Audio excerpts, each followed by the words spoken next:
Assalamu alaikum wa rahmatullah. Les croyances judéo-chrétiennes, en ce qu'elles enseignent de surnaturel, ont été et sont toujours une source d'inspiration inépuisable pour l'industrie du cinéma.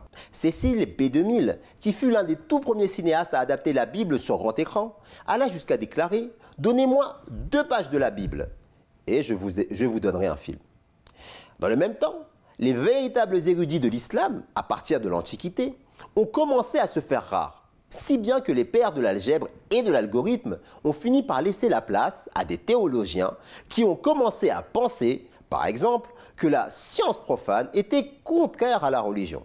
C'est ainsi qu'au nom du prophète, sallallahu alayhi wa sallam, dont le plus grand miracle était un livre, autrement dit la connaissance, un clergé qui ne dit pas son nom, s'est mis à défendre sans s'en rendre compte les mêmes positions que ceux dont la religion enseigne, que l'humanité a 6000 ans, ou encore que les dinosaures n'ont jamais existé.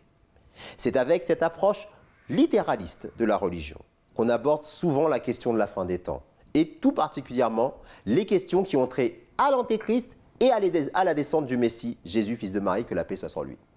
En réalité, la religion est bien souvent un ensemble d'allégories et de métaphores mal comprises qui donnent aujourd'hui la possibilité à l'industrie du divertissement de trouver parfois dans la religion l'inspiration nécessaire pour produire des blockbusters ou des séries à succès. L'islam, en réalité, ne suit pas cette tendance, car l'islam n'est pas un recueil de légendes et de fables. Donc nous verrons aujourd'hui la question du Dajjal et donnerons la véritable interprétation par rapport aux prophéties qui ont été faites par le saint fondateur de l'islam. Dans le Saint-Coran, le saint prophète sallallahu alayhi wa sallam nous dit qu'il faut lire les 10 premiers versets et les 10 derniers versets du Saint-Coran pour s'en protéger. Pourtant, aucun moment le terme Dajjal n'apparaît dans le Saint-Coran. Nous verrons par la suite pourquoi. Par contre, dans les hadiths, les traditions prophétiques, on retrouve plusieurs hadiths sur la question du Dajjal. Notamment que certes Dieu, pureté à lui, n'est pas borgne, tandis que le faux Messie est borgne de l'œil droit. Son œil ressemblera à un raisin apparent. Entre ses yeux, il y aura écrit kafara, mécréant, et tout croyant le lira, qu'il soit lettré ou illettré. On rapporte encore dans d'autres hadiths qu'il n'y a pas un pays que le Dajjal ne foulera pas, à l'exception de la Mecque et de Médine. On dit encore que le Dajjal apportera avec lui une image de paradis et de l'enfer. Et ce qu'il appellera le paradis, en réalité, sera l'enfer. Dans un hadith de Bukhari, le saint prophète sallallahu alayhi wa sallam nous décrit le Dajjal physiquement qu'il a vu en rêve.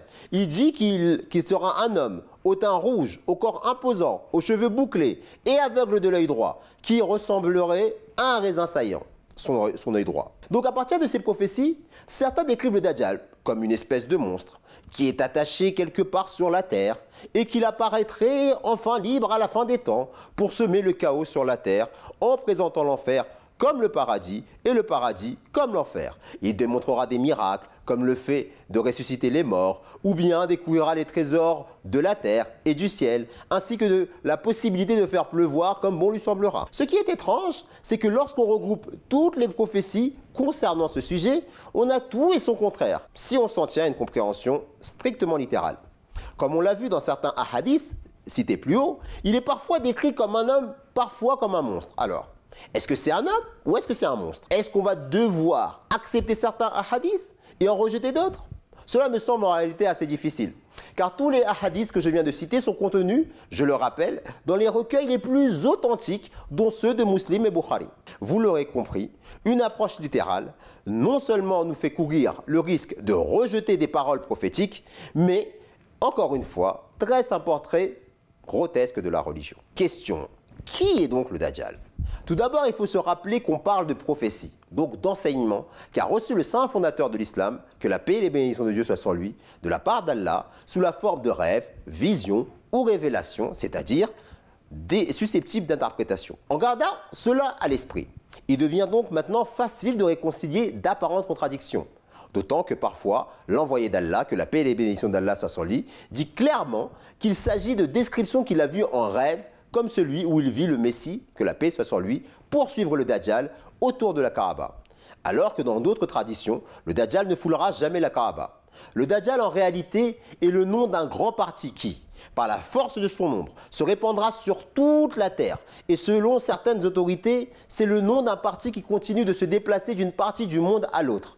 Et cette définition du lexique Taj rappelle cette parole prophétique qui dit que pas un coin de la terre, hormis la Mecque et Médine, ne sera foulé par le Dajjal. Mais pourquoi le saint prophète sallallahu alayhi wa sallam parle donc d'un homme dans certains hadiths? Effectivement, Hazrat Omar radiyallahu ta'ala anhu a demandé au messager d'Allah sallallahu alayhi wa sallam: permettez-moi de lui frapper la tête avec mon épée. Le messager d'Allah, que la paix soit sur lui, a répondu: s'il n'est pas le Dajjal, c'est mal de le tuer. S'il l'est, ce n'est pas à vous, mais au Messie de le tuer. Et c'est rapporté dans le recueil Mishkat sous la rubrique Ibn Sayyad. L'incident, en fait, prouve que les signes du Dajjal, mentionnés dans les prophéties antérieures, sont symboliques et ne peuvent résister à l'interprétation. Quand Omar radiyallahu ta'ala anhu a déclaré Ibn Sayyad comme le Dajjal, le saint prophète sallallahu alayhi wa sallam ne l'a pas contredit. Il aurait pu citer les signes qu'il avait lui-même racontés sur le Dajjal, que sur son front aurait été écrit Kafara, qu'il n'aurait qu'un œil, qu'il n'arriverait pas à Médine, etc. En réalité, quand les prophéties nous décrivent physiquement les traits de telle ou telle personne, ils ne font qu'identifier le type de population qui composera le Dajjal. Ainsi, dans le Musnad Ahmad ibn Hanbal, il est décrit comme bien bâti, blanc et luisant, dont un œil est brillant comme une étoile étincelante. Enfin, c'est le Saint-Coran qui vient apporter l'argument décisif pour découvrir l'identité du Dajjal, en nous dévoilant sa religion.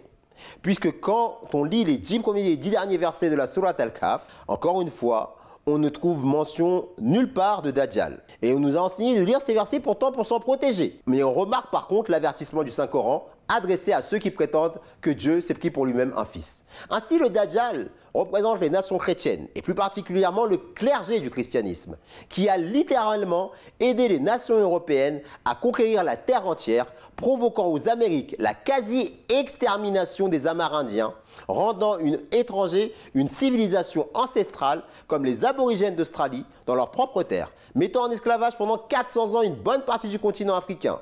C'est ainsi que pendant les heures les plus sombres du commerce triangulaire, les papes qui se succédèrent étaient la caution morale et spirituelle de cette abomination dont les séquelles se font encore sentir de nos jours aux États-Unis d'Amérique notamment.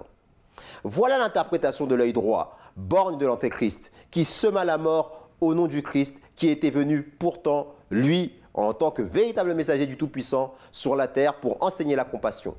L'œil gauche étincelant du Dajjal décrit le succès que le Dajjal aura en ce qui concerne la richesse et les autres mouvements technologiques et matérialistes. Ils ont avancé d'une manière, les nations européennes, qui n'a été atteinte par aucun peuple depuis la création de l'homme.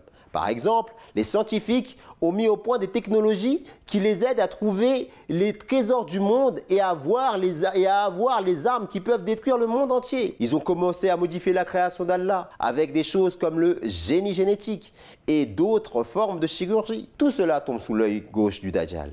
À ce stade, on comprend mieux le hadith de Tamim ad-Dari que je n'ai pas cité, mais qui fait mention d'un monstre qui est enchaîné dans une île située à 1 mois de voyage de la Syrie en bateau, ce qui correspond en réalité à la distance qui sépare le Moyen-Orient de l'Angleterre, qui fut historiquement la plus grande puissance coloniale que le monde n'ait jamais portée, un empire sous lequel le soleil ne se couche jamais. Il faut ici comprendre que le Dajjal ne désigne pas les chrétiens pris individuellement, comme s'ils étaient des petits diablotins voués aux flammes éternelles de l'enfer. Certainement pas, car le Coran, dans plusieurs versets, exprime l'idée selon laquelle le salut n'est le monopole d'aucune religion et que eux aussi peuvent y prétendre, car Allah subhanahu wa ta'ala ne fait pas de distinction entre les différentes créatures qu'il a créées et qu'il récompense seulement les gens selon leur piété. Ils sont en fait le Dajjal parce qu'ils propagent de fausses croyances. Ils ont favorisé l'athéisme militant qui gangrène nos sociétés de nos jours. Les philosophes de culture chrétienne aussi qui alimentent les peurs en prétendant que l'islam est une religion intrinsèquement violente entrent également dans la définition du Dajjal. Mais les imams qui, au nom de l'islam, encouragent des désœuvrés à se suicider pour servir leurs intérêts égoïstes entrent également dans cette définition. Ils sont le Dajjal car ils répandent leurs idées nauséabondes et dangereuses à travers le monde en usant de mensonges et de tromperies. Et cela est la définition exacte donnée par les différents lexiques arabes du mot Dajjal. Dans notre prochaine vidéo, nous analyserons d'autres prophéties concernant la fin des temps. En attendant, n'hésitez pas à vous abonner à notre chaîne et à nous écrire si vous avez des questions à mtafrançais@mta.tv. Wassalamu alaikum wa rahmatullahi ta'ala wa barakatuh.